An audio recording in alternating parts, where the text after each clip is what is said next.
प्रिय दर्शकों नमस्कार। एक बार फिर से उपस्थित हूँ आप सबके सामने। आज रविवार है, आप लोगों ने कुंडलियाँ भेजी हैं। आइए बिना समय का नुकसान किए हुए सबसे पहले आरंभ कर देते हैं अतुल शर्मा जी के सवालों का। इन्होंने पूछा है क्या मैं जज बन सकता हूँ? कार्यक्रम अंतिम हिस्से तक देखिएगा। और सबसे पहले बता दूँ तो जितने भी लोग मुझे देख रहे हैं और पिछले कुछ दिनों से देख रहे हैं, उन सभी लोगों से गुजारिश है कि कोरोना ने आपको किस तरह से प्रभावित किया है, किस तरीके से प्रभावित किया है, क्या सोचते हैं आप इसके बारे में। लेखनी उठाइए। आपके अंदर एक ऐसा लेखक विराजमान है जो आपकी लिखी गई बात को किसी को भी पसंद करने के लिए मजबूर कर सकता है। मैं भी लिखता हूँ, मेरे निकट के लोग भी लिखते हैं, और मैं आने वाले दिनों में इस पे एक अलग तरीके का कार्यक्रम भी बनाने वाला हूँ। आप लिखना शुरू तो करिए। आपके अंदर एक ऐसा कवि विराजमान है जो मंत्रमुग्ध कर सकता है। उठाइए कलम और लिख भेजिए हमें, कैसे कोरोना ने आपको मोहित किया, प्रभावित किया। क्या कोई कहानी बनती है वो लिख सकते हैं, क्या कोई कविता बन सकती है वो लिख करके भेजिए। आर्थिक रूप से, सामाजिक रूप से, राजनीतिक रूप से इस दौरान की घटना जो दिसंबर के 2019 से लेकर के और आज 25 मई तक जो चीज़ें घटित हुई हैं, उसमें राजनीति कितनी रही और कितनी सच्चाई रही, लिख के भेजिए अगर आपके पास कोई सुझाव है तो। आगे शुरू करते हैं आज का कार्यक्रम और आज की यात्रा अतुल शर्मा के सवालों के साथ। बने रहिएगा कार्यक्रम के अंतिम हिस्से में और अंत तक देख करके इस कार्यक्रम का साक्षी बनिए।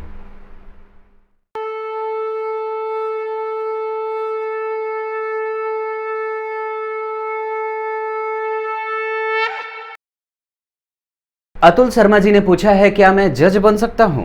श्रीमान की कुंडली में चंद्रमा जो है वो कृष्ण पक्ष के द्वितीय तिथि के हैं, अर्थात व्यक्ति की कुंडली में चंद्रमा अच्छा है क्योंकि वो शुभग्रह बन रहा है। मन ठीक है, व्यवस्थित है और लक्ष्य भी साफ है। लग्न पे विचार करते हैं। कर्क लग्न के हैं तो थोड़े आलसी भी होंगे, और ये आलस्य तब और बढ़ जाता है जब धनु लग्न के हो जाते हों, धनु राशि के और कर्क लग्न के। और विचार करिए ना, तो आपकी कुंडली में अतुल जी कर्क लग्न के अधिपति होते हैं चंद्रमा, वो जाकर के अवयोग लगा रहे हैं तो मेहनत करना बनता है। हालांकि शुभग्रह है, वो लग्नेश शुभग्रह हैं और वो शुभग्रह बन भी रहे हैं, इस वजह से आप मेहनती हैं और भावुक ज़्यादा हैं। आलस्य त्यागना होगा क्योंकि राशि जो है वो धनु की है और लग्नेश और राशि के अधिपति दोनों एक ही साथ छठे भाव में बैठे हैं। ये अच्छी बात है। गुरु चंद्रमा एक साथ छठे भाव में बैठे हैं, व्यक्ति प्रतियोगिता करेगा और अपनी सफलता को सुनिश्चित करेगा। न्याय के क्षेत्र में जाना हो तो जन्म कुंडली में शनि को देखना होता है और सूर्य को देखना होता है। आपकी कुंडली के लिए 3 ग्रहों को देखना जरूरी होगा। सबसे पहले तो लग्नेश आपकी कुंडली में चंद्रमा बनते हैं, वो जाकर के गुरु की राशि में बैठे हैं, धनु राशि के हो रहे हैं, और साथ ही साथ आपकी कुंडली में ये चंद्रमा शत्रुग्रही हो रहे हैं। तो लग्नेश का शत्रुग्रही होना मतलब थोड़ा सा कंपटीशन है। आप क्लियर वे में बता दूं, थोड़ा सा मेहनत करना होगा क्योंकि एक तरफ तो यहां का अधिपति कहां जाके बैठा, प्रतियोगिता भाव में, और वो शुभग्रह है तो थोड़ा सा आपको फ्लरिश भी करेगा, परिस्थितियां आपके अनुकूल करेगा, वो प्रतिकूल नहीं ले जाएगा। क्लियर है? यहाँ के अधिपति होते हैं चंद्रमा जाकर के बैठे यहाँ, और गुरु भी बैठे हैं, यानी कि प्रतियोगिता में सफलता देने का जो ग्रह है वो यहीं बैठा है। और गुरु और चंद्रमा एक साथ बैठे हैं आपकी कुंडली के लिए, चंद्रमा लग्नेश है। ये बहुत अच्छी बात है। मन भी ठीक है, स्थिर है, शांत है, प्रवृत्ति भी बेहतरीन है। लेकिन अवयोग होने के कारण शुरुआत में यह मेहनत करना होगा, प्रतियोगिता के लिए कमर कस के हमेशा तैयार होना होगा। न्याय के कारक होते हैं गुरु, आपकी कुंडली में यहीं बैठे हैं। व्यक्ति अपने लक्ष्य को पाने के लिए जी तोड़ मेहनत करेगा और करना ही बनता है क्योंकि आप करेंगे भी। दूसरी बात बता दूं तो आपकी कुंडली में सूर्य की स्थिति, सूर्य जो कि न्याय के क्षेत्र में जाने के लिए जाने जाते हैं, आपकी कुंडली में ये बैठे हैं वृषभ राशि के, और उनकी राशि जन्म कुंडली के 2 बनेगी यहाँ, तो 5 नंबर यहाँ बनेगा, यानी कि धन भाव के अधिपति होते हैं और धन भाव के अधिपति होकर के लाभ भाव में बैठे हैं।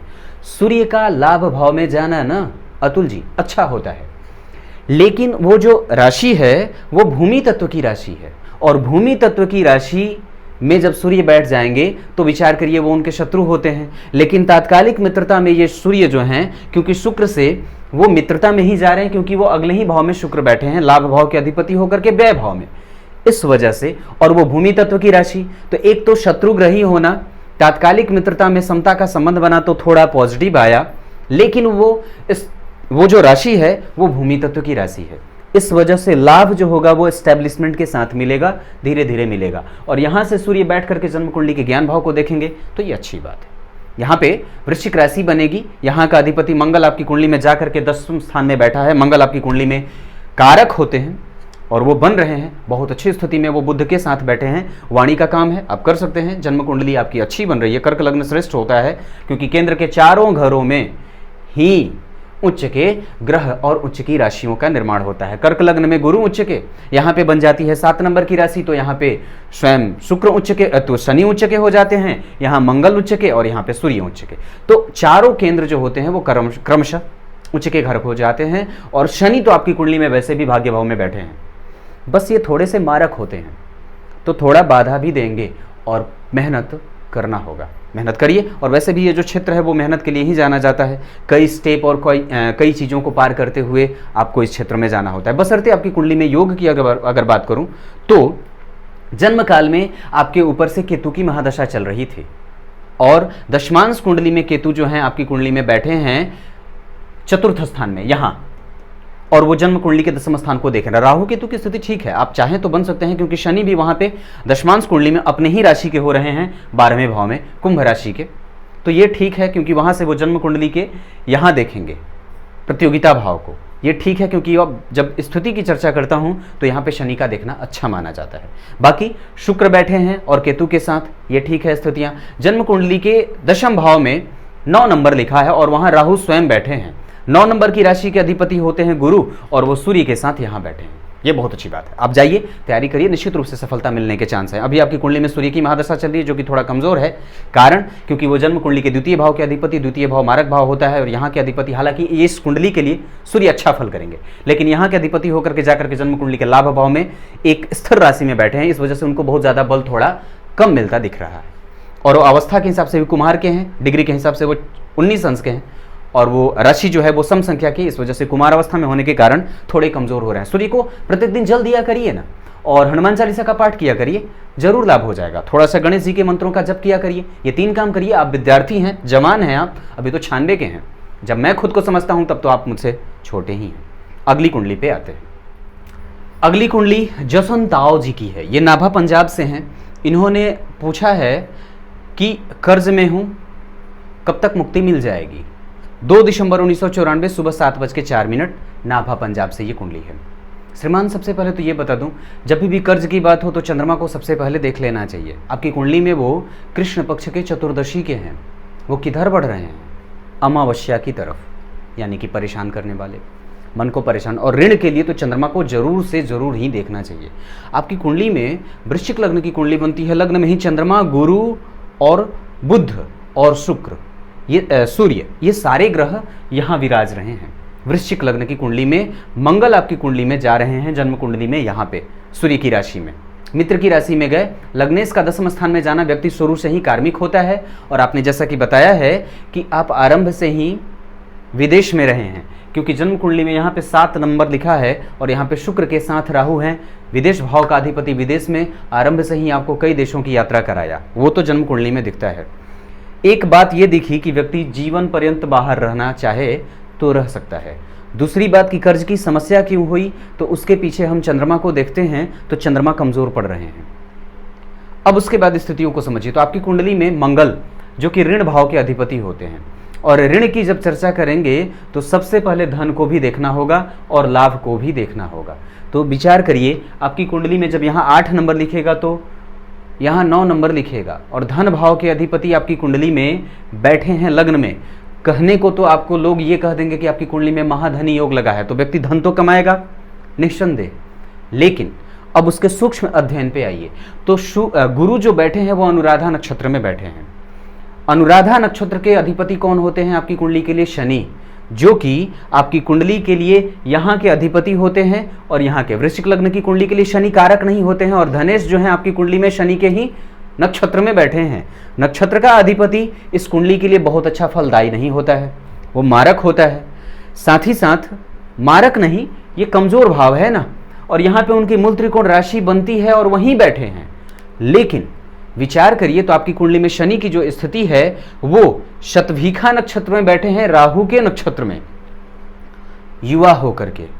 अवस्था के हिसाब से धनेश का जो नक्षत्र है उस नक्षत्र का अधिपति ठीक है, लेकिन वो इस कुंडली में कारक नहीं होता है, थोड़ा सुख को भेदने का काम करेगा। और जब यहाँ पे शनि बैठ जाते हैं ना तो ऋण में डालते हैं।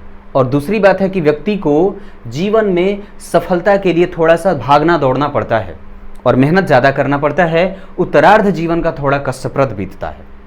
ये तीसरी बात है। अब विचार करिए तो ऋण भाव पे शनि की तीसरी दृष्टि पड़ रही है, यही मेन समस्या की जड़ है, क्योंकि व्यक्ति ऋण में ही फंसा रहेगा। शनि की तीसरी दृष्टि का, और वो भी नीच दृष्टि पड़ेगी ना।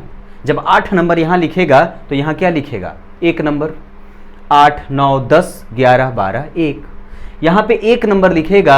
शनि आपकी कुंडली के लिए तृतीय भाव के अधिपति होने से, चतुर्थ भाव के अधिपति होने के बाद भी श्रेष्ठ फलदायी नहीं होते हैं, और उनकी तीसरी दृष्टि जो कि नीच की पड़ेगी, और गुरु जो कि धनेश होते हैं वो अच्छे नक्षत्र में नहीं बैठे हैं। नक्षत्र से उनको बल तो मिल रहा है, लेकिन शत्रु के नक्षत्र में बैठे हैं और त्रिक भाव के अधिपति के नक्षत्र में बैठे हैं, इस वजह से वो परेशान कर रहे हैं। ये बात है। बढ़ाया कैसे जाए? लाभ को देखिए तो यहां पे आपकी कुंडली में अगर देखता हूं तो बुध की राशि बनती है, लाभ भाव के अधिपति होते हैं बुध, वो जाकर के जन्म कुंडली में केंद्र में आ रहे हैं, और अवस्था देखिए तो वो अस्त है। ये लाभेश का अस्त होना व्यक्ति के जीवन में परेशानियों का सबब बन जाता है। अब इसके लिए मुझे आपकी कुंडली में एक बार आपके कहे हिसाब से तो ऋण से मुक्ति का साधन तो बुध की महादशा चल रही है, और बुध आपकी कुंडली के लिए बनते हैं कहाँ के अधिपति? सबसे पहले तो वो एक लाभेश बनते हैं और दूसरा अष्टमेश भी बनेंगे, और इन दोनों भावों के अधिपति होकर के केंद्र में आ रहे हैं, अस्त हैं। अष्टमेश अस्त हो गया, अष्टम भाव का अधिपति केंद्र में आया, लाभ का अधिपति केंद्र में आया, अस्त है, और साथ ही साथ उस पर दृष्टि देखता हूं तो कोई भी ग्रह उस बुध को देख नहीं रहा है, कोई भी ग्रह नहीं देख रहा है, न तो उसको अतिरिक्त बल मिला और न ही वो अतिरिक्त कहीं से संचय कर रहा है। अस्त है, ऊपर से तो परेशान करेगा। इस वजह से मैं समझता हूं कि 2020 के 11वें महीने में बुध में सूर्य आएंगे, और बुध और सूर्य आपकी कुंडली के लग्न में ही बैठे हैं।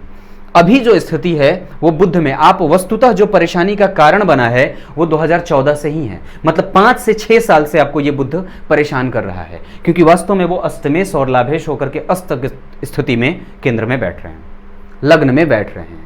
इस वजह से ये परेशानी का कारण 2014 से ही आपके ऊपर ये परेशानी आ रही है।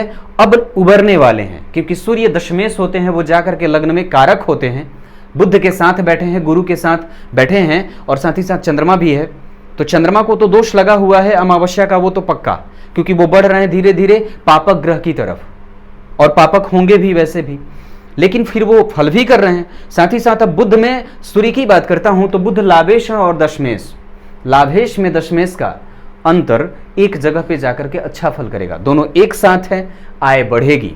आप एक काम करिए, अगर धन की समस्या हो ना तो भगवान को, शिव जी को आप मुझे फोन करिएगा, यहां नहीं बताऊंगा, गलती हो रही थी, आप मुझे व्हाट्सएप करिएगा, और वहां मैं आपको एक उपाय बताऊंगा, वो कुछ दिन करके देखिए। अभी कल ही मेरे यूट्यूब के कमेंट में किसी ने कमेंट किया था कि आपने वो उपाय बताया था वो लग गया था। मैं अपने ऊपर गर्व नहीं कर रहा, लेकिन हाँ, कुछ उपाय ऐसे होते हैं जो तुरंत ही लग जाते हैं। तो आप एक बार मुझे व्हाट्सएप करिए और बता दीजिएगा, जसन ताव खाली नाम लेकर के, मैं आपको वो उपाय बता दूंगा। थोड़ा करके देखिए, ईश्वर की अगर कृपा और डंडी चल गई तो बहुत अच्छा लाभ हो जाएगा। अगली कुंडली की तरफ बढ़ते हैं। अगली कुंडली प्रिय दर्शकों 19/12/1990 सुबह 3:24 बस्ती उत्तर प्रदेश, ज्योति जायसवाल। इन्होंने पूछा है विवाह विलंब से क्यों हो रहा है, या विवाह कब तक हो जाएगा। आपकी कुंडली शुक्ल पक्ष के द्वितीय तिथि के चंद्रमा की बनती है, और ऐसी स्थिति में मन को थोड़ा सा वो परेशान करने के लिए काफ़ी हो जाते हैं। कारण, क्योंकि वो सबसे पहले तो पापक बने। दूसरी बात है कि शुक्ल पक्ष के द्वितीय तिथि के चंद्रमा जो होते हैं वो फल देने में आधा और मध्यम स्तर का फल देते हैं, यानी कि व्यक्ति का मन जब समस्या आएगा तो थोड़ा जल्दी जल्दी परेशान होगा। और साथ ही साथ वो आपकी कुंडली में बैठे भी हैं तीसरे भाव में, धनु राशि में बैठे हैं और उन पे किसी भी ग्रह की दृष्टि नहीं है, खास करके कोई भी शुभ ग्रह, मंगल की दृष्टि है। यानी कि अगर बात करता हूं तो वो मंगल जो आपकी कुंडली का सप्तमेश है, जो कहीं ना कहीं मारक हो रहा है, सप्तम भाव मारक है, और वो जा करके जन्म कुंडली में शुक्र की राशि में बैठ करके जन्म कुंडली के 7वें और 8वें दृष्टि से धन और पराक्रम भाव को देख रहे हैं। कहीं ना कहीं आपकी कुंडली में राशि जो बनती है वो धनु की बनी और वो मंगल से भी प्रभावित है, जो कि सप्तमेश होता है।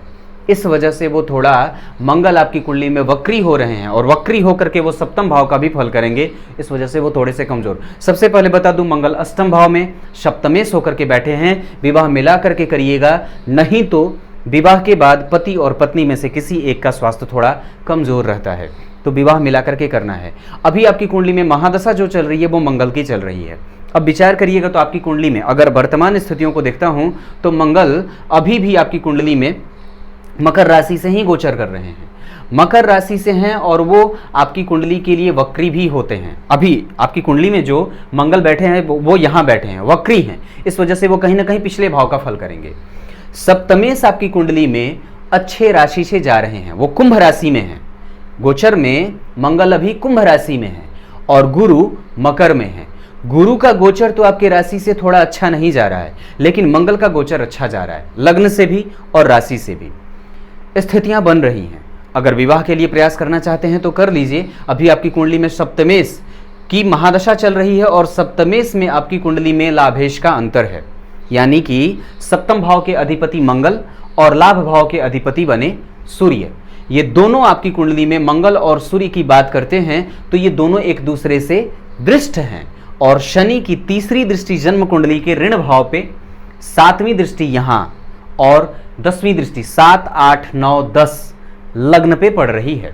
इस वजह से भी विवाह थोड़ा विलंब से होता है, लेकिन विवाह के बाद सुख मिलेगा, विवाह के बाद सुख मिलेगा, इसमें कोई संशय नहीं है। क्योंकि लग्न के ऊपर जब शनि का प्रभाव होता है ना, या लग्न को शनि कहीं से देख लेते हैं तो विवाह विलंब से देते हैं, लेकिन अगर सप्तम भाव में शनि बैठ जाते हैं तो विवाह के बाद व्यक्ति की स्थिति अच्छी हो जाती है, उसका मेंटल लेवल विकसित हो जाता है। और कहीं ना कहीं से आपकी कुंडली में जो शनि की तीसरी दृष्टि है वो कहां पड़ रही है, गुरु के ऊपर पड़ रही है, और गुरु होते हैं पत्नी के कारक, पति के कारक, शुक्र पत्नी के कारक और गुरु पति के कारक होते हैं। तो शनि ने किसको देखा, वो गुरु को देखे, और वो राशि जल तत्व की है, रोग भाव में बन रही है।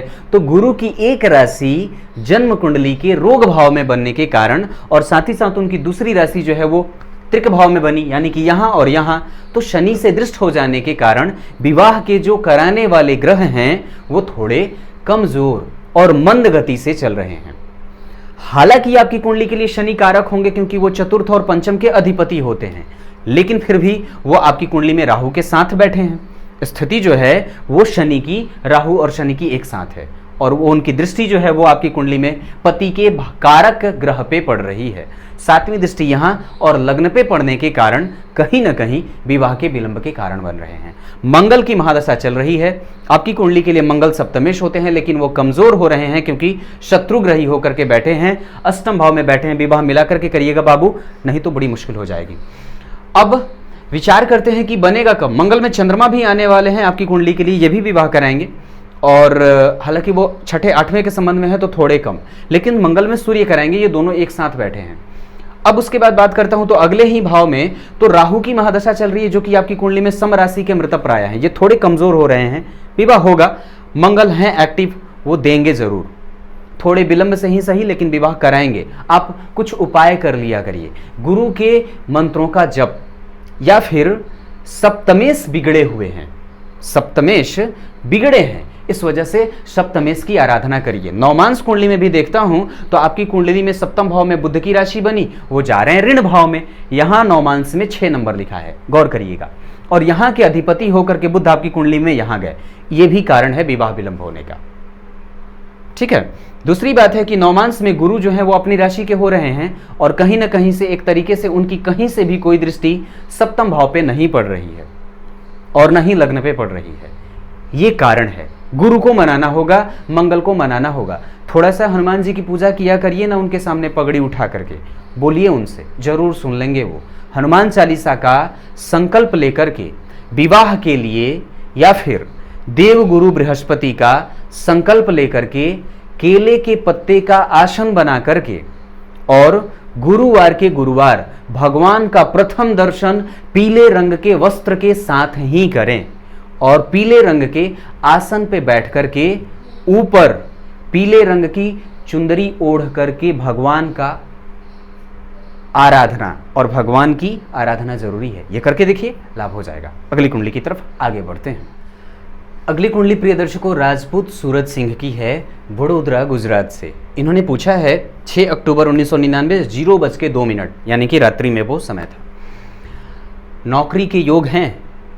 बिल्कुल है, बताता हूं कैसे। सबसे पहले तो आपकी कुंडली में चंद्रमा थोड़े कमजोर दिख रहे हैं मुझे, और शनि की दृष्टि है लग्न पे। इस वजह से मन को शांत रखिएगा, कारण कि शनि की दृष्टि का होना और चंद्रमा का पापग्रह बन जाना, कृष्ण पक्ष के द्वादशी तिथि के त्रयोदशी के करीब करीब का आपका जन्म है। इस वजह से वो मन थोड़ा परेशानी की तरफ ज़्यादा बढ़ रहा है। तो मन को नियमित संशय से युक्त ना रखिएगा, क्योंकि शनि भी लग्न पे दृष्टि डाल रहे हैं, तीसरी दृष्टि। इस वजह से वो एक्टिव हैं, और विलंब के कारण अगर नौकरी में 1-2 बार असफलता भी मिले तो रास्ता छोड़िएगा मत, उसे बना करके रखिएगा।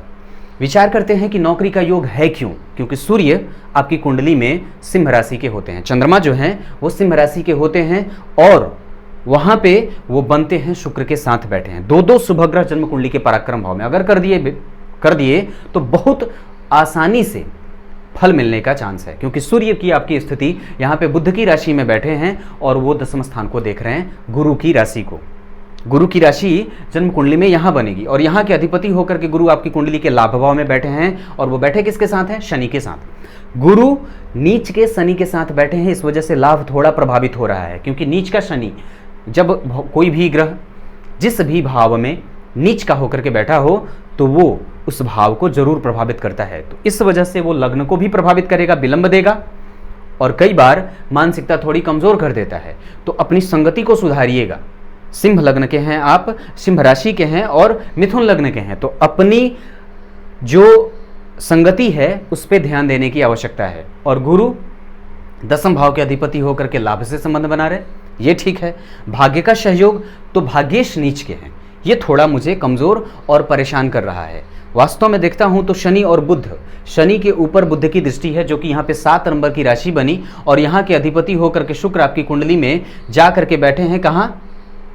जन्म कुंडली में शुक्र पराक्रम भाव में बैठे हैं चंद्रमा के साथ। एक शुभ ग्रह के साथ जाना, सूर्य की राशि में बैठना, और शुक्र की स्थिति जो है वो बाल अवस्था की है, अंश के आधार पर वो 4 अंश पे हैं, इस वजह से बाल अवस्था के हुए।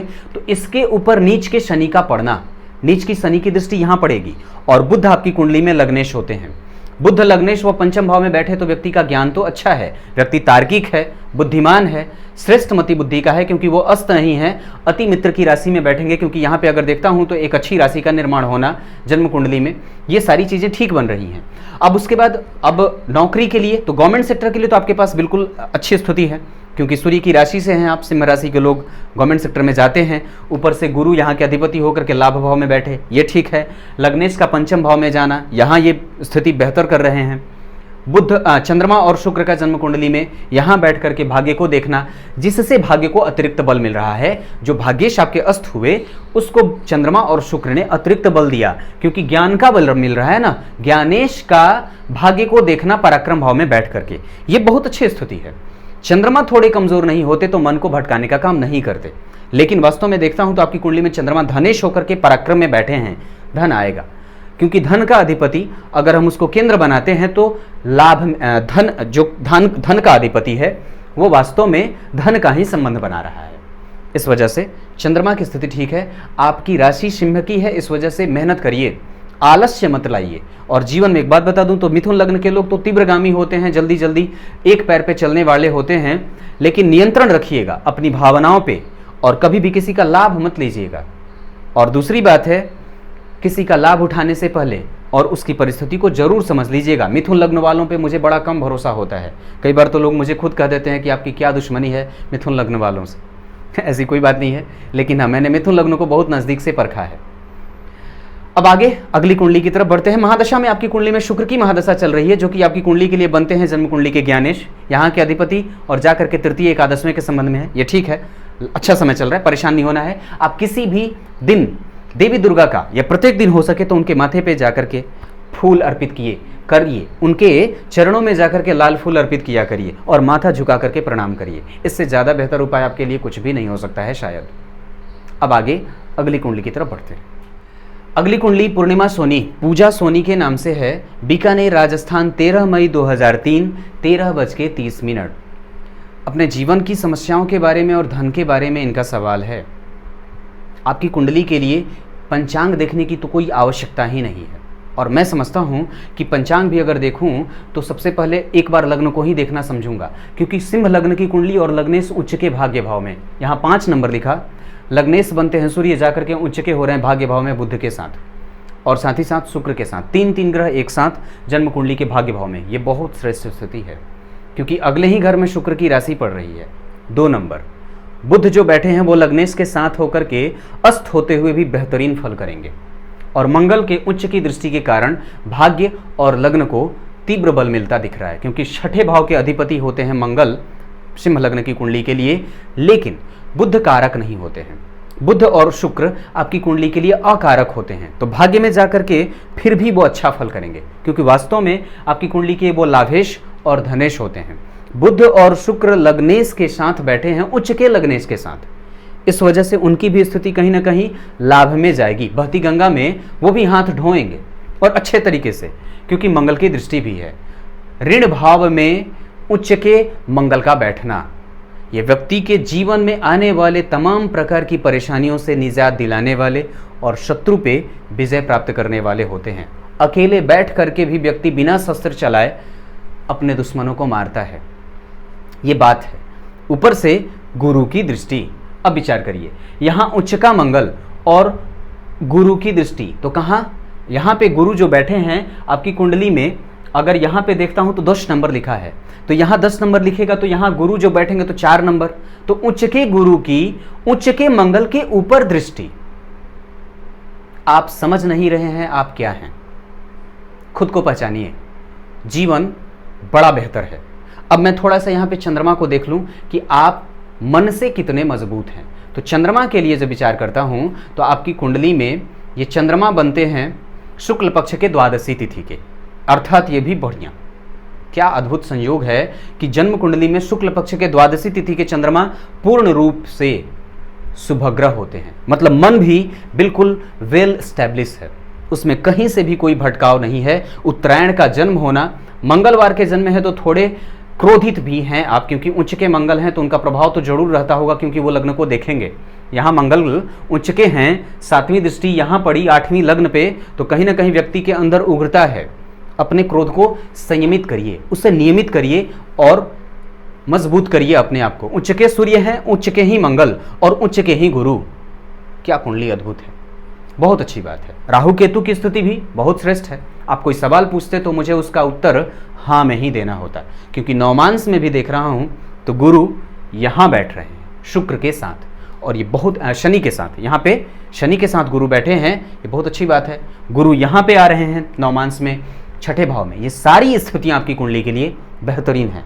बात आपने धन की करी है तो धनेश जो हैं आपकी कुंडली के लिए अकारक होते हैं, इस वजह से कि वहां पे चंद्रमा बैठे हैं और वो कन्या राशि के हैं, तो थोड़ा बहुत ऊंच नीच की स्थिति के साथ धन आएगा, क्योंकि लाभेश जो वास्तव में है वो आपकी कुंडली का अकारक ग्रह होता है। और ऐश्वर्य और भोग का जो ग्रह होता है, हालांकि कुंडली में आपके सूर्य उच्च के हैं, गुरु उच्च के और मंगल भी उच्च के, तो व्यक्ति निश्चित रूप से लाभ और धन कमाएगा। बस चंद्रमा वहां बैठ जाते हैं, और वास्तव में चंद्रमा आपकी कुंडली जो बनती है वो व्ययेश होते हैं, यहाँ के अधिपति होते हैं ना, तो व्ययेश का धन में जाना ये थोड़ा सा अति व्यय की स्थिति को दिखाता है। ये स्थितियां हैं, धन को कंट्रोल करिए, उस पर नियमन करिए और शिव जी की निरंतर पूजा करिए, सूर्य को जल दिया करिए। आप लोग ऊंचे हैं और बड़े हैं, अभी तो 2003 का आपका जन्म है, अनियमित मत होइए, टाइम पे आइए। विलंब से सोएंगे तो पिता का स्वास्थ्य या माता का स्वास्थ्य कमजोर हो जाएगा और फिर आप उनके नुकसान के कारण बनेंगे। अगर आप चाहते हैं कि आपके कारण और आपकी वजह से आपके पिता का स्वास्थ्य और उनका व्यवसाय या उनकी नौकरी खतरे में आए तो जरूर विलंब तक सोइए, मैं स्वागत करूंगा। लेकिन कोई भी संतति चूंकि ऐसा नहीं चाहती है, इस वजह से विलंब से तो भूल के भी ना सोएं और जल्दी ही सूर्य को अर्घ देने का काम करिए। बस यही आपसे विनती है। आगे बढ़ते हैं अगली कुंडली की तरफ। अगली कुंडली आयुषी जी की है। ये बीवर राजस्थान से हैं। 17 अप्रैल 2003 सुबह 4:32। इन्होंने पूछा है एजुकेशन कैसा रहेगा। आपके सवाल से पहले आपके मन को पढ़ना जरूरी होगा। कृष्ण पक्ष के प्रतिपदा का जन्म, अर्थात व्यक्ति की कुंडली में चंद्रमा पूर्ण रूप से शुभ ग्रह बन रहे हैं। ये बहुत अच्छी, और चंद्रमा के फल देने की जो तीव्रता है वो भी बिल्कुल सकारात्मक ही है। अब आपके सवाल पे आता हूं। आपने पूछा है एजुकेशन कैसा रहेगा, तो विचार करिए। आपने पूछा है कि शिक्षा कैसी रहेगी, क्योंकि आप वास्तव में इस चीज को लेकर के वाजिब रूप से परेशान हैं। कारण क्योंकि लग्न बनता है कुंभ का। कुंभ राशि दार्शनिक और शिक्षाप्रद राशि होती है, और ये यहाँ के अधिपति होते हैं शनि, जाकर के जन्म कुंडली के पंचम भाव में बैठे, जो कि ज्ञान का भाव होता है। बैठे कहाँ? 3 नंबर की राशि में। 3 नंबर की राशि कौन सी होती है? बुध की राशि। बुध शनि के क्या होते हैं? मित्र होते हैं। बुध अपने भाव से कहाँ बैठे हैं? लाभ के भाव में। किसके साथ? उच्च के सूर्य के साथ। यानी कि पंचम भाव का अधिपति लग्नेश के बैठ जाने से पंचम भाव भी संवर जाएगा। बेहतरीन मित्र की राशि में होने से यहाँ का अधिपति उच्च के ग्रह के साथ बैठा है, और सूर्य के साथ बैठे होने के कारण व्यक्ति तीव्र मेहनत करेगा अपने पढ़ाई पे। मन भी ठीक, एजुकेशन में पंचम भाव भी ठीक, लग्न भी ठीक, और उच्च के सूर्य, और उनकी उच्च के सूर्य की 7वीं दृष्टि भाग्य भाव पे पड़ेगी। ये बहुत बेहतर है, मैं बता दे रहा हूं। अब उसके बाद चूंकि आपकी अवस्था 2003 की है, तो यहां पे जल्दबाजी न रखते हुए आपके प्रारंभिक शिक्षा के बारे में भी विचार करना होगा। गौर करिएगा, आपकी कुंडली में यहां बनेगी 12 नंबर की राशि, यानी कि मीन राशि। जल तत्व की राशि श्रेष्ठ राशि कही जाती है, और साथ ही साथ अगर विचार करता हूं तो वो गुरु से प्रभावित राशि होती है। गुरु की गौण राशि बनी, वहीं पे उच्च के शुक्र बैठे हैं। शुक्र मीन राशि में उच्च के हो जाते हैं, तो प्रारंभिक शिक्षा का मालिक बड़ा बेहतर। ऐसी स्थिति में व्यक्ति का प्रारंभिक जो एजुकेशन होगा वो तो बेहतर होगा ही, माध्यमिक शिक्षा भी अच्छी होगी। दूसरी बात बता दूं तो आप बुध से प्रभावित ज्यादा हैं और शनि से। तो अब अगर आप कंप्यूटर वगैरह से संबंधित अगर कोई काम करना चाहते हैं तो कर सकते हैं। आगे अगर गणित आदि के क्षेत्र में भी जाना चाहते हैं तो जा सकते हैं। गुरु आपकी कुंडली में उच्च के हैं, क्योंकि हर जगह से अगर हम सिर्फ भाव के अधिपति और शिक्षा के बारे में विचार कर रहे हैं तो शिक्षा के कारक को भी समझना होगा। आपकी कुंडली में वो प्रतियोगिता भाव में उच्च के हो रहे हैं, यानी कि व्यक्ति प्रतियोगिता पाएगा और जीतेगा। प्रतियोगिताएं उसके सामने आएंगी क्योंकि वो छठा भाव है, लेकिन वो लाभ भी जबरदस्त कमाएगा, क्योंकि 5वीं दृष्टि यहाँ पे कैरियर भाव पे, 7वीं दृष्टि विदेश भाव पे, और 9वीं दृष्टि धन भाव पे। ऐसी स्थिति में कि उच्च के शुक्र यहाँ विराज रहे हों और उच्च के ही गुरु की दृष्टि जब धन भाव पे पड़ेगी तो व्यक्ति तीव्र धार्मिक होगा, और वाणी से संबंधित अगर कोई भी काम करे तो लाभ होगा। आपकी कुंडली में एक बात बता देता हूं, याद रखिएगा, कान खोल करके सुन लीजिए। बेहतरीन है कुंडली। गुरु यहां और यहां देख रहे हैं। सूर्य उच्च के, गुरु उच्च के, शुक्र उच्च के, और लग्नेश का मित्र की राशि में जाकर के बैठना, ये बहुत अच्छी बात है। आप किसी भी क्षेत्र में जाएंगे उन्नति का मार्ग खुला हुआ है। अगली कुंडली की तरफ आगे बढ़ते हैं। बस 1-2 उपाय बता दूं। आपको अगर बेहतरीन जीवन जीना चाहते हैं तो 2-3 बात बताता हूं। सबसे पहले आपकी कुंडली में राहु केतु की स्थिति बहुत अच्छी है। आप सबसे पहले तो नियमित होइए। सूर्य मजबूत है, अगर उसको लाभ और उसका लाभ प्राप्त करना चाहते हैं तो चूंकि आप जवान हैं तो प्रत्येक दिन सबसे पहले सूर्य को अर्घ देना बनता है। हमारे सनातनी और शुद्ध सनातनी वैदिक ज्योतिष का यह सूत्र है कि प्रत्येक दिन व्यक्ति को सूर्य का अर्घ देना चाहिए बिना विलंब से। आरंभ में जग करके आलस्य का त्याग करके सबसे पहले सूर्य को अर्घ दीजिए। आलस्यम ही मनुष्याणाम शरीरस्थो महान रिपु। हमारा सबसे बड़ा शत्रु हमारे शरीर के अंदर जो दिखता नहीं है वही शत्रु आलस्य है। इसका त्याग करिए और फिर देखिए आपके जीवन में उन्नति का द्वार किस तरीके से आपका स्वागत करता है। हमारी शुभकामनाएं आपके साथ हैं। अगली कुंडली की तरफ आगे बढ़ते हैं। अगली कुंडली प्रिय दर्शकों प्रिंस द्विवेदी की आईडी से स्नेहा तिवारी जी का है। आपका नाम स अक्षर से है, कुंभ राशि है। हनुमान जी की पूजा जरूर करिएगा। 19 दिसंबर 1999 सुबह 9:45 सिलचर आसाम। पूछा है गवर्नमेंट जॉब कब तक लगेगी? सवाल का उत्तर। अगला सवाल है प्रेम विवाह होगा कि नहीं, बताऊंगा, ध्यान से समझिएगा। सबसे पहले आपकी कुंडली में चंद्रमा शुभग्रह बनते हैं, शुक्ल पक्ष के एक ऐसी तिथि में आते हैं वो जहां वो शुभग्रह कहे जाते हैं। अब राशि पे थोड़ा सा विचार कर लूं तो आपकी कुंडली में राशि जो है वो बनती है मेष की, और लग्न जो बनता है वो कुंभ का बनता है। राशि के अधिपति बनते हैं मंगल, वो उच्च के हो रहे हैं 12वें भाव में, यानी कि व्यक्ति के ऊपर क्रोध है, और व्यक्ति 12वें भाव में मंगल के बैठे होने से कहीं ना कहीं विवाह मिलाकर के ही करना जरूरी है, क्योंकि वास्तव में आपकी कुंडली में सूर्य सप्तमेश होते हैं और सप्तम भाव के अधिपति होकर के वो जाकर के लाभ भाव में बैठे हैं। यहाँ 9 नंबर की राशि बनती है, अति विशिष्ट कारक भाव, यहाँ से वो ज्ञान भाव को देखेंगे, ज्ञान अच्छा रखेंगे। और सूर्य जब ज्ञान भाव को देख लेते हैं तो कई बार व्यक्ति को प्रेम संबंधों से कमजोरी या प्रेम संबंधों में धोखा भी मिलते देखा गया है। और कई बार जब यहाँ पे एक स्थिति देखिए तो यहाँ पे अगर 11 बनेगा तो यहाँ पे क्या बनेगा? 3 नंबर बुध की राशि बनेगी, और यहाँ के अधिपति होकर के बुध आपकी कुंडली में कहाँ बैठे हैं? जाकर के जन्म कुंडली के 10वें भाव में। स्थिति अच्छी है क्योंकि वो 5वें भाव के अधिपति होकर के जाकर के 10वें भाव में बैठे हैं। अब विचार करिए कि आपकी कुंडली में गवर्नमेंट सेक्टर के लिए प्रयासरत होने पे, प्रयास करने पे सफलता कितनी मिलने वाली है। तो बुध की राशि 5वें भाव में बनी, वो जाकर के स्नायु मंडल के प्रतीक होते हैं। अगर आप प्रयास करते हैं तो निश्चित रूप से बुध यहाँ पे नौकरी देने वाले हो जाएंगे, क्योंकि आपकी कुंडली के लिए वो अच्छे भाव के अधिपति बनते हैं। दूसरी बात है कि सूर्य 7वें भाव के अधिपति होकर के जाकर के लाभ भाव में बैठे, और वहां से जन्म कुंडली में पंचम भाव के अधिपति या पंचम भाव को देख रहे हैं, अधिपति को नहीं, पंचम भाव को देख रहे हैं। विचार करिए तो जन्म कुंडली में भाग्य का सहयोग कितना मिल रहा है? तो शुक्र वहीं के अधिपति होकर के वहीं पे बैठे हैं, यानी कि ये भी ठीक है। आपका सवाल है कि जन्म कुंडली में गवर्नमेंट जॉब कब तक लगेगी? अभी आपकी कुंडली में सूर्य की महादशा चल रही है, जो कि लाभ भाव में बैठे हैं गुरु की राशि में, और वो मंगल की राशि में गुरु बैठे हैं। सूर्य गुरु की राशि में बैठे हैं और वो गुरु अपने राशि से पंचमस्थ जाकर के पराक्रम भाव में इशारा कर रहे हैं। लाभ मिलेगा तभी जब मेहनत करना होगा, मेहनत करिए, क्योंकि वास्तव में चंद्रमा और शनि दोनों एक साथ ही बैठे हैं, जहां नीच के शनि हैं।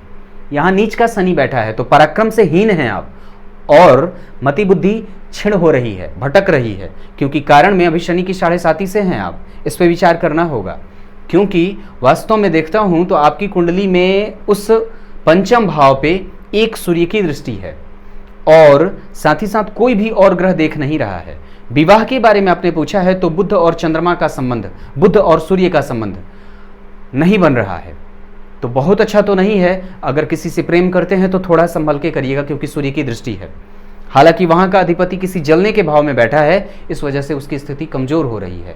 गुरु, शुक्र, सूर्य और केतु, ये नवमांश में सभी एक साथ बैठे हैं। नवमांश में भी शनि और मंगल की स्थिति एक साथ नहीं बन रही है। इस वजह से प्रेम संबंधों के बारे में, और वैसे भी आप 12वें भाव में मंगल बैठे हैं ना, तो विवाह मिला करके करिएगा। विवाह मिला करके नहीं करेंगे तो सप्तमेश बिगाड़ देंगे, क्योंकि वो सूर्य होते हैं और वहां पे मंगल की दृष्टि भी पड़ रही है, इस वजह से कहीं ना कहीं परेशानी में डाल देंगे। दूसरी बात बता दूं तो शनि चंद्रमा एक साथ बैठे हैं, ये कहीं ना कहीं आपको पराक्रम से हीन बना रहे हैं। मेहनत करिए। अभी आपकी कुंडली में सूर्य की महादशा चल रही है, जो कि चलेगी 2025 तक। उसके बाद आपकी कुंडली में चंद्रमा की महादशा आएगी। ये प्रतियोगिता भाव के अधिपति होकर के जा करके अपने भाव से चौथे 10वें के संबंध में है, और साथ ही साथ वो उच्चाभिलाषी हैं, लाभ दे देना चाहिए। दूसरी बात है कि वो शुभग्रह भी बन रहे हैं, ये भी ठीक है, और साथ ही साथ वो गुरु के साथ बैठे हैं, तो ये भी ठीक है। स्थितियां आने वाले समय में और ज्यादा अनुकूल होती दिख रही हैं।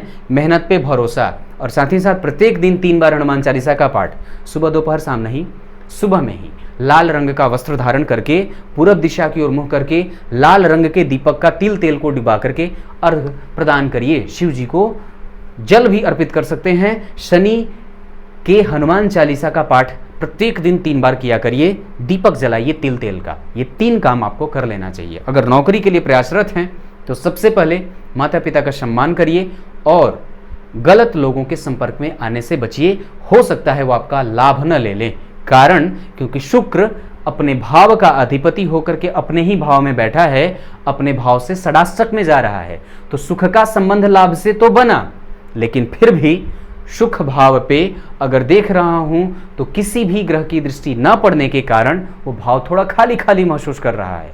इस वजह से आपके साथ किसी का धोखा ना हो, क्योंकि शुक्र की राशि है तो नेत्र को बंद करके और परिस्थिति को पहचानने की आवश्यकता है। अगली कुंडली की तरफ आगे बढ़ते हैं। सूर्य की पूजा जरूर करिएगा।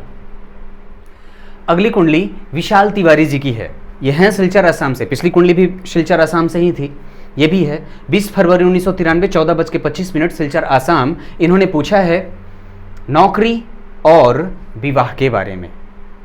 आपकी कुंडली में चंद्रमा से प्रभावित लग्न है क्योंकि वो कर्क लग्न के हैं, और साथ ही साथ लग्नेश लग्न को देख रहे हैं शनि के साथ बैठ करके। चंद्रमा को विचार करके देखिए तो आपकी कुंडली में जो चंद्रमा बनते हैं वो कहीं ना कहीं एक तरीके से बनते हैं कृष्ण पक्ष के चतुर्दशी के, यानी कि कृष्ण पक्ष के चतुर्दशी के चंद्रमा हो जाते हैं आपकी कुंडली में पापक। तो पापक जब हो जाएंगे तो वो आपके मन को वो थोड़ा सा भेदने का काम करेंगे, और वो लग्न को देख रहे हैं पापक होकर के। कर्क लग्न और लग्नेश का स्वतंत्र रूप से अगर विचार करते हैं तो वो बैठे हैं शनि के साथ, जो कि आपकी कुंडली के सप्तमेश और अष्टमेश होते हैं। सप्तमेश और अष्टमेश होते हैं, इस वजह से वो थोड़े से चंद्रमा को प्रभावित करेंगे बुरे तौर पे। क्योंकि एक तरीके से अगर देखता हूं तो चंद्रमा कहां बैठे, सप्तम भाव में बैठे तो और अपने लग्न को देखे तो ये अच्छी बात है, परंतु वो जिनके साथ बैठे हैं वो अष्टमेश है, इस वजह से वो लग्न को और लग्नेश को थोड़ा प्रभावित करेंगे। अष्टम भाव में अगर चंद्रमा की राशि बने या कहीं से भी अगर शनि जन्म कुंडली में सप्तम भाव में बैठ जाएं तो ये विवाह के बाद की स्थितियों के लिए अच्छा हो जाता है। व्यक्ति को आदर, सत्कार, सम्मान और धन की प्राप्ति कराने वाला हो जाता है। कई बार लोग इसे गलत मान लेते हैं, लेकिन ऐसा नहीं है। आपकी कुंडली में अब विचार करते हैं तो लग्नेश ने लग्न को देखा, चल तत्व मकर लग्न की कुंडली, मकर राशि बनती है आपकी। राजनीति मत करिएगा किसी दूसरे के साथ। मकर लग्न के लोग या मकर राशि के लोग थोड़े से पॉलिटिकल माइंडेड ज्यादा होते हैं। हालांकि आप हैं बहुत सूक्ष्म और उदार प्रवृत्ति वाले, क्योंकि कर्क लग्न के हैं, और इसकी मनोवृत्ति और ज्यादा विकसित होते हुए देखी जा सकती है क्योंकि कर्क लग्न के अधिपति में लग्नेश लग्न को देख रहे हैं। अब बात आपकी कुंडली में नौकरी के लिए करता हूं तो दशम भाव के अधिपति बनते हैं मंगल। वो जा करके जन्म कुंडली के व्यय में बैठे हैं। ये थोड़ा आपके जन्म स्थान से आपको दूर भेज रहा है। अगर पढ़ाई करते हैं तो थोड़ा जन्म स्थान से दूर जाने का प्रयास करिए। साथ ही साथ अगर और बता दूं तो आपकी कुंडली में शुक्र उच्च के हैं। यहाँ पे भाग्य भाव में किसी भी ग्रह का उच्च का होना धार्मिक बनाएगा, तीव्र मानसिकता, अच्छी मानसिकता का, पराक्रमी और व्यक्ति लाभ को प्राप्त करने वाला होगा। क्योंकि आपकी कुंडली के लिए मंगल कारक होते हैं, पंचम और दशम भाव के अधिपति होकर के थोड़ा सा बाहर जा रहे हैं, तो इस वजह से आपके पराक्रम के वो लाभ को थोड़ा विलंब से देंगे। मिलेंगी सारी चीजें, क्योंकि शनि भी देख रहे हैं ना, तो शनि जब देखते हैं तो थोड़ा सा डंडा देर से, मतलब थोड़ा प्रभाव उनका कम का रहता है।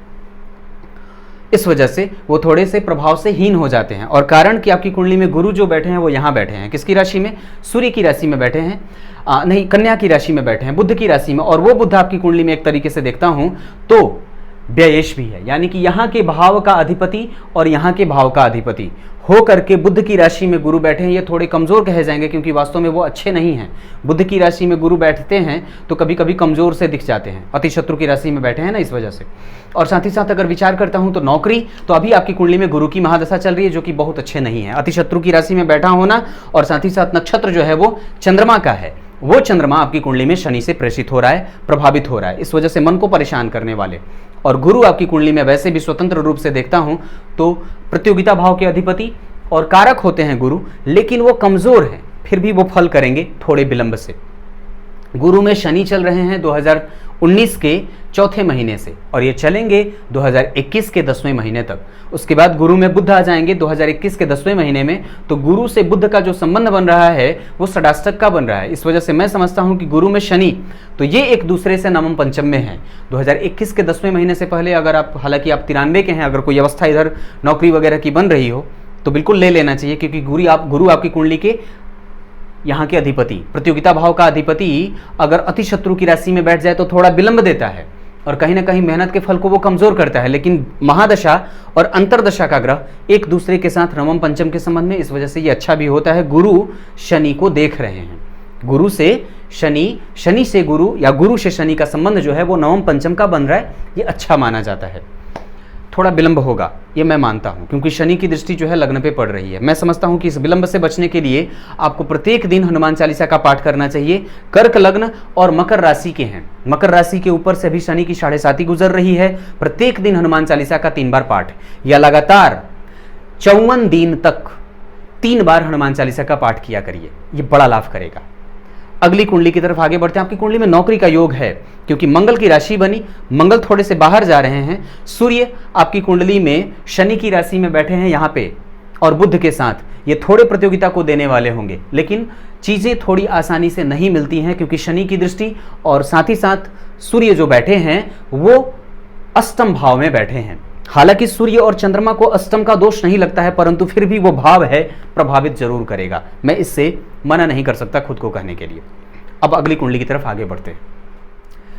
अगली कुंडली प्रिय दर्शकों अवनी सक्सेना जी की है। ये हैं पाटन गुजरात से 7 जून 1994 10:43। इन्होंने पूछा है वैवाहिक जीवन कैसा रहेगा। कृष्ण पक्ष के चतुर्दशी के चंद्रमा पापक होते हैं। सबसे पहले तो मन को साध करके रखिए, साधना मन को बड़ा होगा, कारण कि कर्क लग्न के भी हैं आप, और वो भी कहीं ना कहीं चंद्रमा से संबंधित है। मैं विश्लेषण करता हूं और मैं जब कुंडलियां बताता हूं तो मेरा प्रयास टाइम पे बिल्कुल नहीं होता है। ये जो कार्यक्रम है इसको बनाने में मैं सुबह 10 बजे बैठता हूं और उठता हूं 3 बजे, तो 10 से 11, 12, 1, 2, 3 इतने देर तक मैं इसी कार्यक्रम को बनाता हूं क्योंकि कहीं से भी कुछ छोड़ना नहीं चाहता। आपके समस्त सवालों का उत्तर न देर करके एक ही सवाल को लेता हूं, लेकिन अच्छे से देना चाहता हूं। सवाल को समझिए। आपने पूछा है वैवाहिक जीवन कैसा रहेगा, उत्तर देता हूं, विचार करके देखिए। सबसे पहले कहा है मैंने आपके लिए रामबाण इलाज, मन को बंद और मन को निग्रहित करिए, क्योंकि सबसे पहले तो चंद्रमा पापक बना, ऊपर से वो ही लग्न भी अधिपति भी बनते हैं। कर्क लग्न की कुंडली बनी ना, लग्नेश बनते हैं। चंद्रमा जाकर के जन्म कुंडली के 10वें स्थान में बैठे हैं, मंगल अपने ही राशि में बैठे हैं। इस वजह से एक ऐसे भाव में जाना लग्नेश का जो कैरियर का भाव है, तो कैरियर तो अच्छा है, वेल और सेटल भी होगा थोड़े दिनों के बाद। मंगल की राशि बनी, मंगल वहीं बैठे, 10वें भाव में मंगल को दिग्बलत्व की प्राप्ति हो जाती है, वो लग्नेश के साथ बैठे हैं, अच्छी बात है। बस आप अपने क्रोध पे नियंत्रण रखिए क्योंकि मंगल की 4थी दृष्टि पड़ रही है यहाँ पे, और ये थोड़ा अच्छा नहीं होता है क्योंकि मंगल उग्रता का परिचायक होता है और जल तत्व की राशि बनी, तो वो जब भी फल करेगा ना तो थोड़ा निगेटिव ले जा करके करेगा। तो क्रोध पे नियमन जरूरी है, मन और भावनाओं पे नियंत्रण आवश्यक है। विचार करते हैं कि जन्म कुंडली में वैवाहिक जीवन कैसा रहेगा। अब आपने जो गवर्नमेंट सेक्टर के बारे में पूछा है, गुरु देख रहे हैं, ये ठीक है।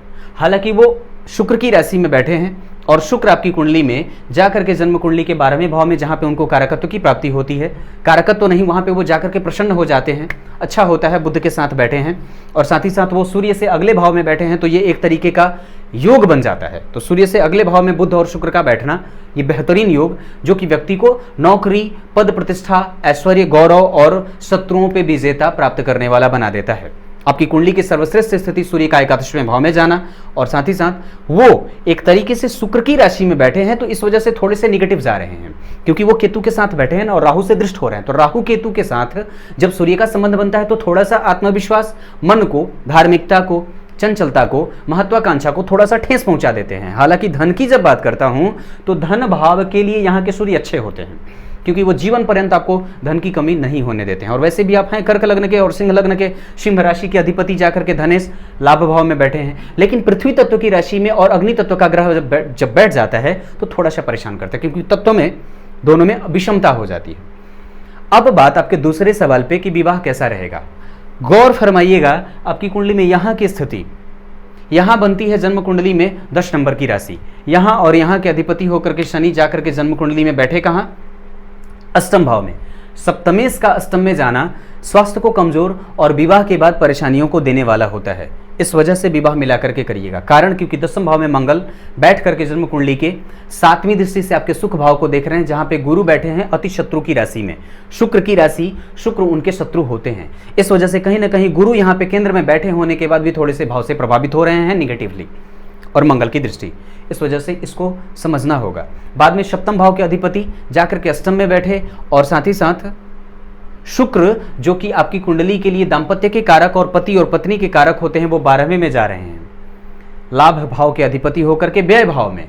तो विवाह मिला करके करिए, कुंडली मिला करके, और प्रेम करने से थोड़ा बचिएगा क्योंकि बाद में धोखा मिलने के संकेत और आसार ज्यादा हैं, कारण क्योंकि नामांश कुंडली में भी सूर्य की राशि बनती है। यहाँ पे 5 नंबर लिखा है और सूर्य छिटक करके बाहर जा रहे हैं, ये थोड़ा कमजोर करता है संबंधों को, और वो राहु के साथ भी हैं इस वजह से। और वो मृत्यु तुल्य दिखाई दे रहे हैं क्योंकि सूर्य जो सप्तम भाव के अधिपति बनते हैं वो जन्म कुंडली में कर्क राशि में बैठे हैं सूर्य के राहु के साथ। तो सूर्य अग्नि तत्व का ग्रह और जल तत्व की राशि में बैठा, ये थोड़ा नेगेटिव, और ऊपर से राहु के साथ। यहां भी वो पंचम भाव में राहु बैठे हैं जो कि प्रेम संबंधों के जवान होने का भाव होता है, यहां पे राहु, और ऊपर से राहु केतु का संबंध और सूर्य का देखना, ये थोड़ा नेगेटिव है। गुरु जो कि पति के कारक होते हैं वो जन्म कुंडली के अति शत्रु की राशि में बैठे हैं, सुख भाव में बैठ करके किम कुर्वन्ते ग्रहा यस्य केंद्रे बृहस्पति, ये बात तो लागू होगी लेकिन फिर भी वो भाव से जरूर प्रभावित होंगे क्योंकि राशि जो है उसका अधिपति 12 में जा रहा है। व्ययाधिक्य मत करिए ज्यादा। और दाम्पत्य की बात अगर करता हूं तो दाम्पत्य के सुख के लिए तो शुक्र आपकी कुंडली में नवम भाव के, नवमांश कुंडली में पंचम चतुर्थ भाव के अधिपति होकर के पंचम में आ रहे हैं, ये ठीक होगा। लेकिन फिर भी मैं समझता हूं कि गुरु राहु से दृष्ट हैं और वो प्रभावित कर रहे हैं, अपने आप को प्रभावित कर रहे हैं बुरे तौर पे। सुख भाव के अधिपति का त्रिकोण में जाना नवमांश में अच्छा होगा, यहाँ के अधिपति होकर के यहाँ गए। लेकिन एक बात बता देता हूं, तो शनि की दृष्टि आपकी कुंडली में तीसरी दृष्टि यहां पड़ रही है जो कि नीच की दृष्टि है। तो ये आपकी कुंडली में जो लग्नेश हैं उस पे शनि की दृष्टि है, और लग्नेश की जो नक्षत्र है वो कृतिका नक्षत्र। कृतिका नक्षत्र होता है वास्तव में, एक बात बता दूं तो शनि के दृष्टि का चंद्रमा के ऊपर पड़ना ये आपके प्रत्येक कार्य में विलंब होने का कारण बन रहा है। इस वजह से मैं बात करूं तो अभी आपकी कुंडली में राहु की महादशा भी चल रही, तो मन बड़ा परेशान है क्योंकि वो पंचम भाव में बैठा है, वृश्चिक राशि में बैठा है, मंगल की दृष्टि है लग्न पे चौथी। इस वजह से अपने क्रोध पे नियंत्रण, जल्दबाजी में कोई भी निर्णय लेने से बचें और एक लाजवर्त धारण करिए। गणेश जी के मंत्रों का थोड़ा सा जप किया करिए। एक बात और बता देता हूं तो आपकी कुंडली में 10वें स्थान में चंद्रमा है जो कि उच्चाभिलाषी हो रहे हैं, कैरियर ठीक है। और कैरियर में मैं समझता हूं कि नौकरी बदलने के भी आसार कई बार दिख जाते हैं। बदलिएगा तो लाभ भी होगा, नुकसान नहीं होना है। ऐसे आपकी कुंडली अच्छी बनती है, खराब नहीं है, क्योंकि सूर्य के अगले ही भाव में बुध और शुक्र का बैठना ये ठीक होता है। मंगल दिग्बली होकर के यहाँ बैठे हैं, ये अच्छी बात है। शुक्र 12वें भाव में बैठे हैं, ये भी ठीक है। बस वैवाहिक पक्ष को देख करके तो सप्तम भाव के अधिपति और अष्टम भाव के अधिपति का संबंध शनि का बन रहा है, और वो शनि अष्टम में जा रहे हैं, और साथ ही साथ वो थोड़े से कमजोर हो रहे हैं। जन्म कुंडली के नवमांश में सप्तम भाव के अधिपति सूर्य 12 में जाकर के राहु के साथ उनकी हर जगह स्थिति बन रही है। इस वजह से विवाह मिला करके करिए, प्रेम करने से थोड़ा बचिएगा। अगली कुंडली की तरफ आगे बढ़ते हैं। कुछ इसी तरीके से आज के कार्यक्रम का समापन करते हैं। आज 9 कुंडलियों का अध्ययन किया है। अब एक 2-3 चीजें बता देता हूं। विशाल अंजना, पंकज पाटीदार और एक और हैं, इनका नाम है स्मिता जगताप। आप लोग, और कुछ और भी नाम हैं जो लोग डिटेल देते हैं लेकिन मैं कुंडलियां उनकी नहीं लेता हूं। ये विचार मत करिएगा कि मैं क्यों नहीं लेता हूं या फिर मेरी कुंडली नहीं चुनी गई है, ऐसा नहीं है। कुछ ना कुछ कमी है, उसको ढूंढना होगा कि मैं क्यों नहीं ले रहा हूं। अब इसी को देखिए, स्मिता जगताप अभी डिटेल भेजी हैं। उन्होंने पूछा है क्या 11/11/1989 मुझे दूसरी बच्ची चाहिए या बच्चे, संतान का योग बताइए। अब मैं इसका क्या उत्तर दूं, आप खुद बताइए। अजीब बात नहीं है ये। मैं इसमें, अगर आप मुझे कंप्यूटर मान रहे हो जो आउटपुट देता है तो कम से कम आप उसे इनपुट तो अच्छा देंगे। ये तो एरर वाली लूप चल जाएगी ना, फिर तो बार बार मैं एरर ही दूंगा। क्या दूंगा मैं, इसका जवाब क्या दूं? Date of birth, time, place और नेम मुझे चाहिए होगा, तभी मैं आपके सवालों का उत्तर दे सकता हूं, समझा करिए। दूसरी बात है, सवाल एक पूछा करिए तो ज्यादा उत्तम होगा मेरे लिए। और अगर उपाय बता दिया है तो कुछ लोग मुझे परेशान भी करते हैं बाद में, ये चीज मत करिए, ये चीज मत करिए। हाँ, अगर कुछ विशेष जानकारी जरूर प्राप्त करना चाहते हैं तो व्हाट्सएप पे जरूर संपर्क करिए, लेकिन बार बार फोन करके ये इस तरीके से इरिटेट मत करिए। कभी कभी मुझे बड़ा अजीब लगता है। आप अपने हैं तो मैंने बता दिया, अब इसका बुरा मानना आवश्यक नहीं है। 2-3 बातें और बताना चाहूंगा कि सबसे पहले तो आप लोग लेख लिखना आरंभ कर दीजिए, ये बहुत जरूरी है। मंजू शुक्ला, अंजू यादव और भी कई नाम हैं। आज भी मैंने जिन लोगों की कुंडलियां देखी हैं क्रमशः, आप छोटे छोटे हैं, अच्छे लेख लिखने के लिए आप निश्चित रूप से लिख सकते हैं, लिख करके भेजिए। स्मिता जगताप, रोहित नरवाल, विशाल तिवारी, खुशबू सिंह, ये सब लोग हैं। आप सबका मैं स्वागत करता हूं। पूजा द्विवेदी, आप सभी लोगों को मैं यहाँ पे इस मंच पे आमंत्रित करता हूं, जरूर लिख करके भेजिए। हमें आपके कोरोना के ऊपर लिखे गए लेख का इंतजार है। मैं स्वागत करता हूं। और अगली बार के लिए बता दूं, अगली बार आप सभी लोग जिनके लिए भी मैंने शिकायत बताई है, जो भी लोग जिनकी कुंडली मैंने नहीं ली है, वो सभी लोग अच्छे से डिटेल दीजिए। मैं खुद आपकी कुंडलियों का अध्ययन करना चाहता हूं। मुझे अच्छा लगता है कुंडलियां देखना, क्योंकि ये एक अबूझ पहेली है। जहां हाथ डालेंगे तो कई सारे ऑक्टोपस निकल के सामने आ जाएंगे। कुछ इसी तरह से आज के कार्यक्रम का समापन करते हैं। तब तक के लिए इजाजत दीजिए। अगर इन 10 या 9 लोगों में से किसी को कोई सवाल बनता है, खुले दिल से आपके फोन का मुझे इंतजार है और जरूर बताऊंगा। कहीं पे भी सवाल हो जरूर पूछिए। तब तक के लिए इजाजत दीजिए। कल एक बार फिर से उपस्थित होंगे आप सबके सामने। तब तक के लिए नमस्कार।